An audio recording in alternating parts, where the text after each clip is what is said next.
হরে কৃষ্ণ, রাধে রাধে সকলকে। আজ আমি আপনাদের বলবো আমলকি বৃক্ষের মাহাত্ম্য সম্পর্কে। চলুন শুনে নিই। কার্তিক মাসের শুক্লা চতুর্দশীতে আমলকি বৃক্ষের জন্ম হয়েছিল। সৃষ্টির শুরুতে ব্রহ্মা যখন ভগবানকে দেখার জন্যে আবেগে আপ্লুত হয়ে পড়েন, তখন ব্রহ্মার চোখ থেকে অশ্রু ঝরেছিল।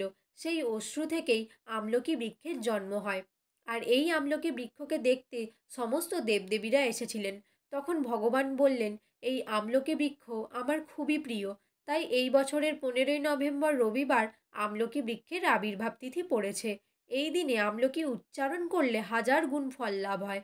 আর আমলকি ভগবানকে দিয়ে খেলে তার দ্বিগুণও বেশি ফল লাভ হয়। পরমেশ্বর ভগবান শ্রীকৃষ্ণ হলেন করুণার সাগর। সাধু ও শাস্ত্র সিদ্ধান্ত আমাদের জানিয়েছেন, আমরা ভগবানের কৃপা পেতে যত না উৎসুক, ভগবান আমাদের কৃপা করতে সহস্র গুণ বেশি উৎসুক। তবে ভগবান ভক্তদের যশস্বী করতে চান বলে কিছু নিয়মাদি দিয়েছেন। আবার অল্পের জন্য বিশাল প্রতিদানের কথা দিয়েছেন, যাতে আমরা সহজেই সেই সুযোগ কাজে লাগিয়ে ভগবানের প্রিয় হতে পারি। তাছাড়া কৃপা মানেই হলো নির্দিষ্ট কৃত্য করার ফলে যা লাভ হয়। এই দিনে আমলকি বৃক্ষকে প্রদক্ষিণ করা, আমলকি বৃক্ষের নিচে শাস্ত্র অধ্যয়ন, আমলকি ফল ভগবানকে নিবেদন করে খাওয়া, এর দ্বিগুণ ফল লাভ হয় এবং ভগবানের কৃপা লাভ করা যায়।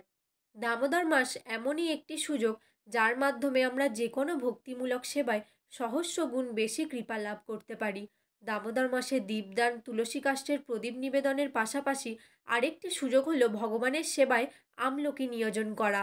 তো অতি ক্ষুদ্র মধুরতাবিহীন এই ফলটিকেই বৈদিক শাস্ত্রে বিশদভাবে মহিমান্বিত করা হয়েছে। পুরাণে বলা হয়েছে, কোনো এক কল্পে দেবী লক্ষ্মী ও পার্বতী একত্রে হরিকথা আলোচনা করার সময় ভক্তিপূর্ণ অশ্রু বিসর্জন করায় সেই প্রেমাশ্রু থেকে আমলকির উৎপত্তি। এরও পরবর্তী কোনো কল্পে জড়জগতে আদি বৃক্ষরূপে আমলকির আবির্ভাব। হরে কৃষ্ণ, রাধে রাধে সকলকে। আমার ভিডিওটি ভালো লাগলে সকলের সঙ্গে শেয়ার করে দেবেন এবং আমার চ্যানেলটা সাবস্ক্রাইব করে আমার পাশে থাকবেন।